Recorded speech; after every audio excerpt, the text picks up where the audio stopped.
Hey, what's up, everybody? Listen, if you have not heard about Anchor, it's the easiest way to make a podcast.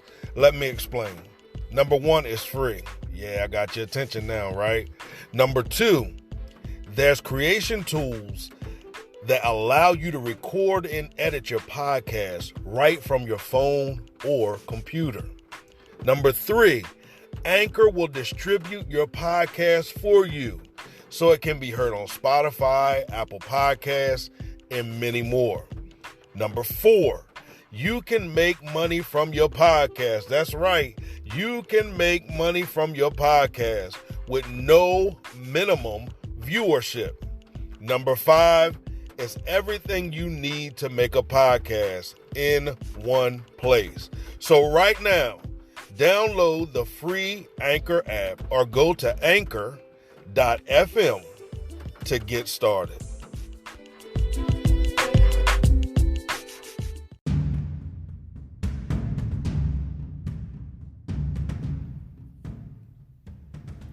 What's up, everybody? My name is Cliff, and you are listening to the What Now Podcast. That's right, the What Now Podcast, where we, through conversation, discuss ways that we can effectively address life's most difficult moments. So sit back, relax, and enjoy tonight's episode.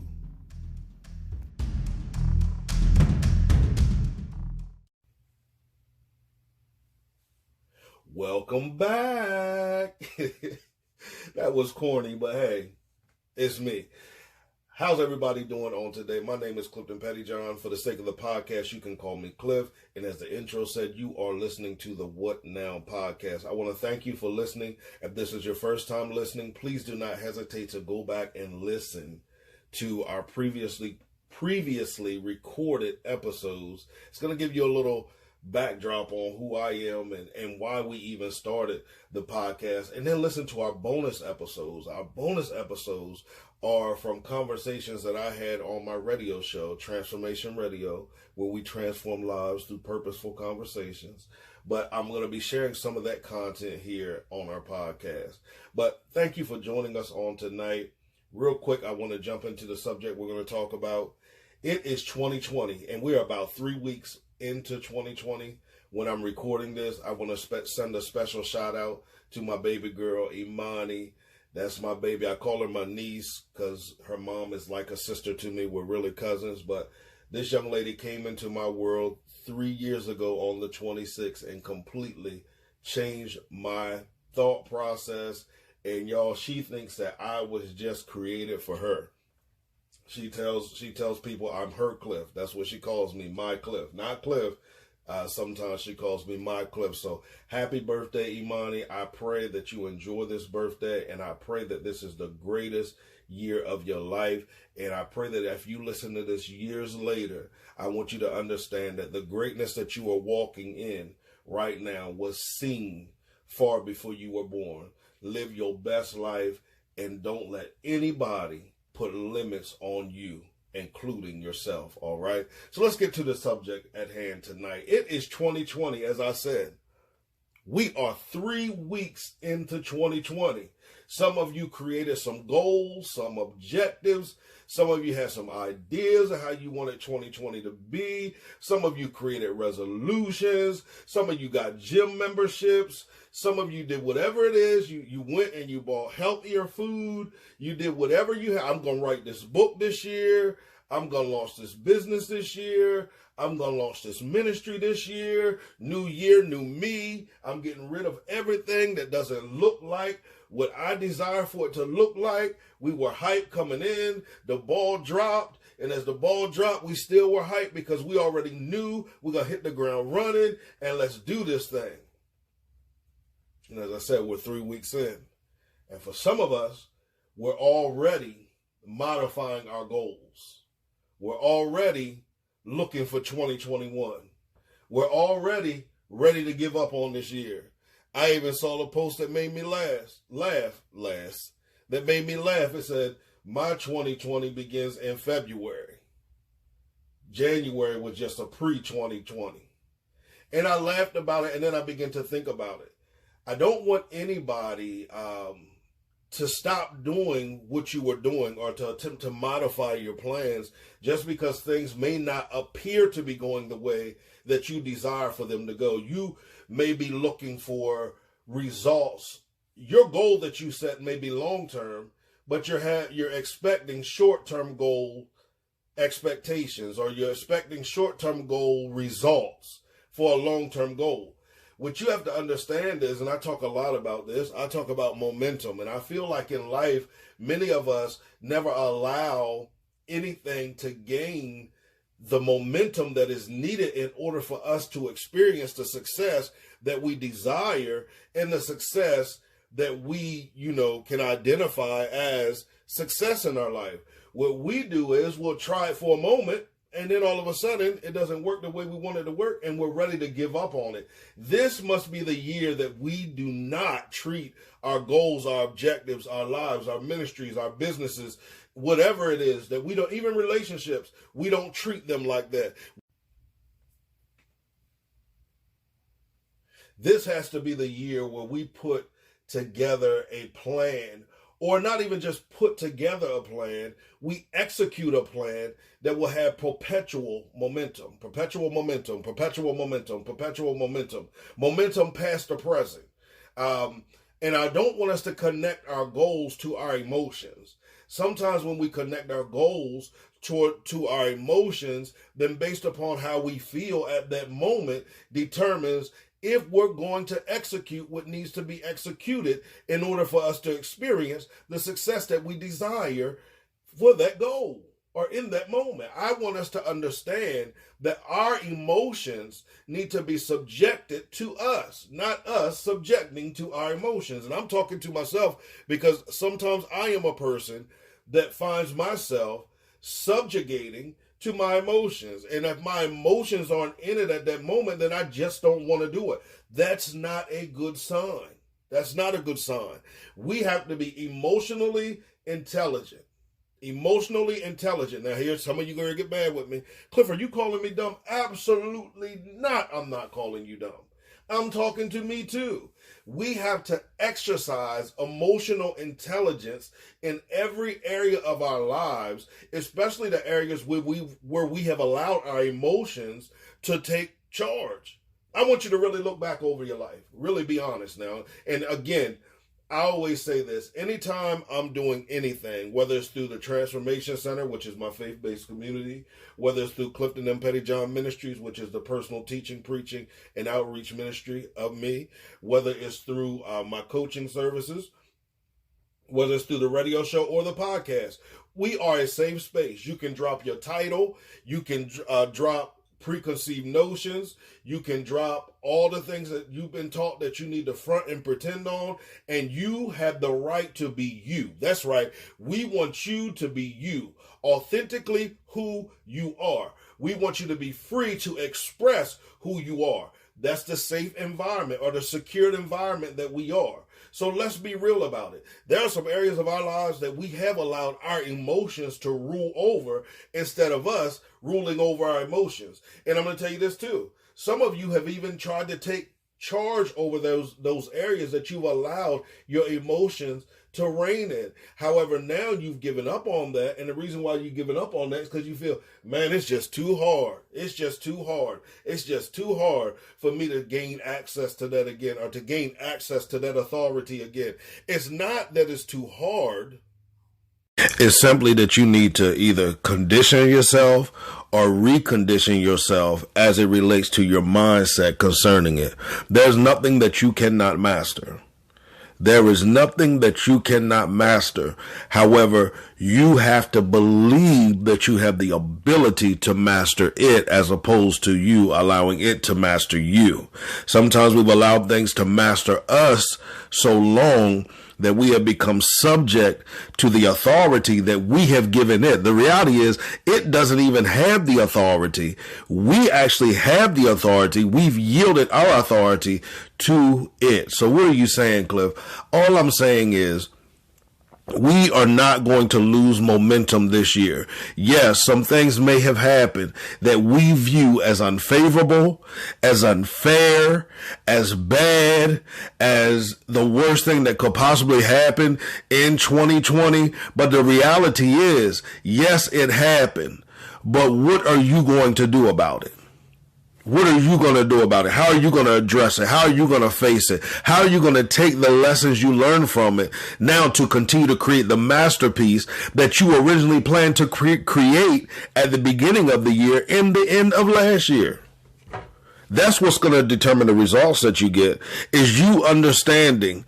It's what makes a man. I always tell everybody, I made a lot of mistakes in my life. Do you hear me? I made a lot of mistakes. I made some huge mistakes. I made some not so huge mistakes. I made some small mistakes. I made mistakes that I could readily fix. I made mistakes I had to get counsel on how to fix. I made mistakes that I felt there was no way, no how, no possibility of me rebounding from. But guess what? The reality was, it wasn't that there was not a possibility of me rebounding. It was a matter of me realizing that I had the ability to rebound from this, and not just rebound from it, but come out greater than I was before I went in it, or come out more intelligent, or come out more with greater wisdom because of that experience. And guess what? I got to be honest with you. I wouldn't be who I am today without some of those mistakes that I made. And I'll take it a step further. Purpose is built off of mistakes. Now, see, some of y'all not going to like that. You're not going to like that because you keep trying to make everything play out perfectly. Now I can't talk. Perfectly. You want it to play out perfectly. The reality is, without the errors, without the mistakes, without the mishaps, without the falling on your face, without whatever it is, there would not be anything that resembles purpose. And the people that are looking up to you, that admire you, that are watching you from afar, they just don't need to see the good side of things. They need to understand and see some of those things that you did rebound from. You rebounded from.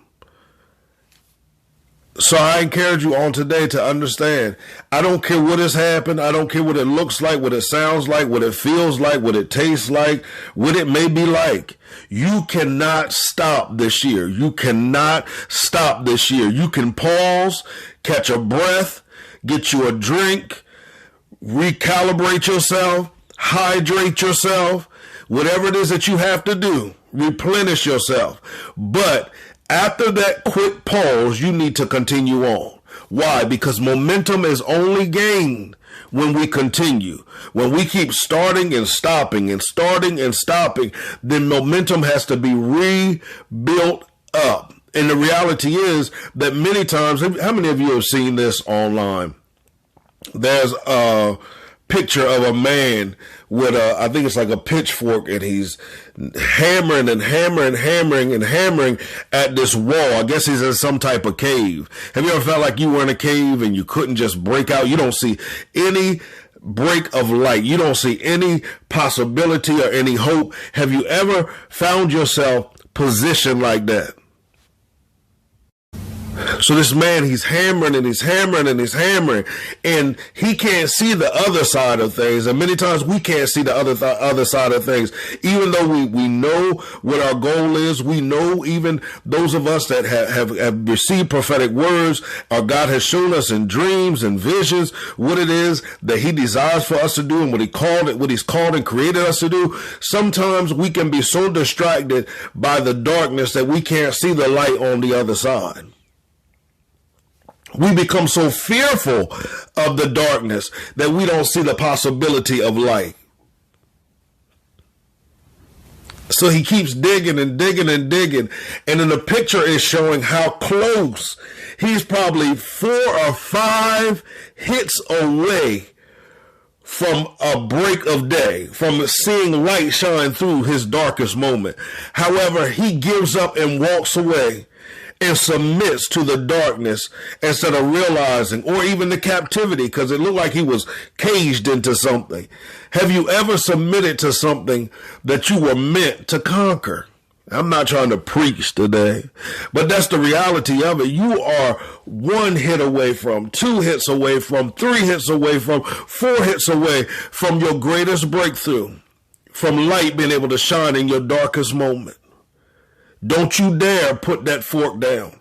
Don't you dare stop fighting. Don't you dare stop praying. Don't you dare stop whatever it is that you do that connects you with God, that gives you that connection with who you are. Whatever it is that you do that causes you, whatever you do to execute your purpose and your vision, don't you quit now. You have no time to quit. You've gained the momentum. You've built the muscle memory. You have the strength to conquer it. You have the strength to triumph. You have the strength to experience what it is that you desire to experience. Because some of you already said, I can't have another 2019. I can't have another 2018. I can't have another whatever.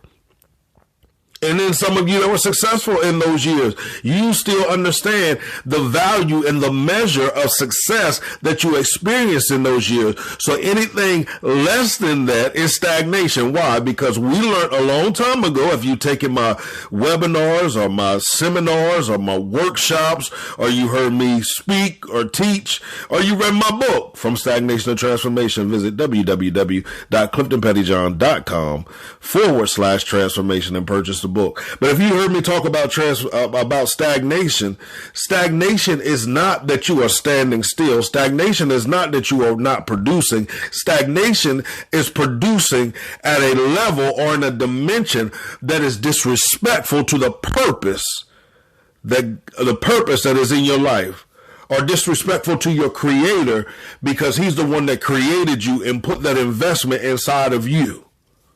So you've been successful in past years, but you know, in order to have success this year, you got to level up.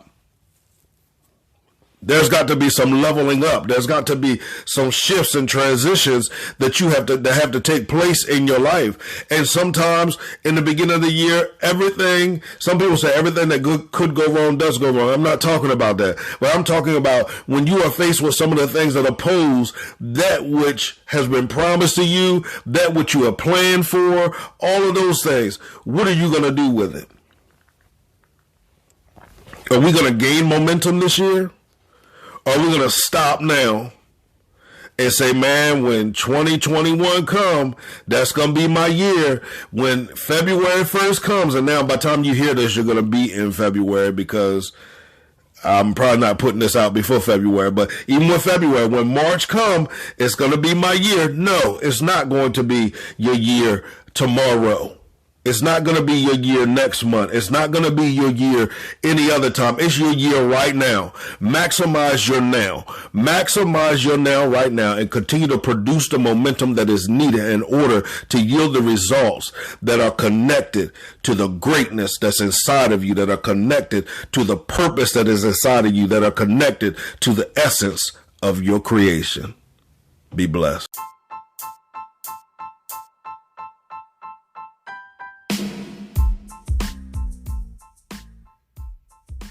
Can you identify any areas in your life where stagnation is manifesting? Now, I know some of you might say, no, I can't. Well, I want us to look at stagnation for what it really is. Some people have identified stagnation as something that's not growing or that's not producing. I don't believe that's stagnation. To me, stagnation can also be that, yes, we're growing, yes, we're producing. However, we're growing and producing in a manner that's disrespectful to the purpose and the greatness that resides inside of us. And listen, we all have areas where we can identify that we could be doing a lot better in. There's greater potential in those areas than we are experiencing. And guess what? I have a tool that will help you begin to experience transformation in those areas of stagnation in your life. And that tool is called From Stagnation to Transformation. That's right. That is my book, From Stagnation to Transformation. So I want you to head over to my website, www.cliftonpettyjohn.com. I want you to hit there. I want you to hit the Transformation tab.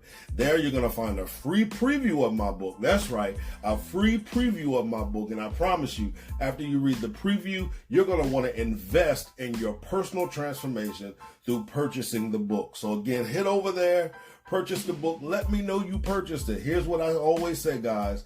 If you purchase the book, you read the book, you apply the principles in your life, and yet you still are stagnant in the areas that you are applying them to, and you're not experiencing any transformation, and you can prove to me that you have applied these principles, I will give you a 100% refund. That's right, a 100% refund. Why? Because I believe in the application of the principles that are outlined in this book. So again, visit www.cliftonpettyjohn.com and purchase your copy of From Stagnation to Transformation.